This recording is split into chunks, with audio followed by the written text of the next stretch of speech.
திருச்சியில் பாதாம் பால் குடிக்க போன இடத்துல ஒரு சூப்பரான பிஸ்னஸ் லெசனை லேர்ன் பண்ணேன். உங்களுக்கும் சொல்லித்தரேன். இந்த வீடியோ கடைசி வரைக்கும் பாருங்கள். ஸோ எப்பயுமே பார்த்தீங்கன்னா இந்த கடையில் பயங்கர கூட்டமாக இருக்கும். இந்த கடை ரொம்ப சின்ன கடை. ஆனால் பார்த்தீங்கன்னா ஒரு 10 பேர் வேலை பார்ப்பாங்க. இந்த கடைக்கிட்ட காரை எடுத்துகிட்டு போனோம். எடுத்துகிட்டு போனோடனே ஒரு கடையில் ஊழியர் வந்து இங்கே பார்க் பண்ணுங்க அப்படின்னு சொல்லி கைட் பண்ணார். ஸோ கடைக்கு பக்கத்தில் எங்கேயுமே நிறுத்த முடியாததுனால ரொம்ப தூரத்தில் தான் நிறுத்துகிற மாதிரி இருந்துச்சு.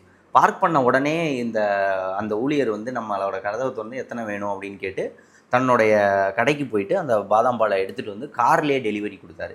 கொடுத்து முடிச்சதுக்கப்புறம் அவர் சொன்னார், குடிச்சு முடிச்சுட்டு இண்டிகேட்டரை போடுங்க, நான் வந்து கிளாஸை கலெக்ட் பண்ணிக்கிறேன் அப்படின்னு. சரி, இதில் என்ன பிஸ்னஸ் லெசன் இருக்குது அப்படின்னு தானே கேட்குறீங்க. தன்னோட பலவீனத்தை தன்னோட பலமாக மாற்றுறாங்க.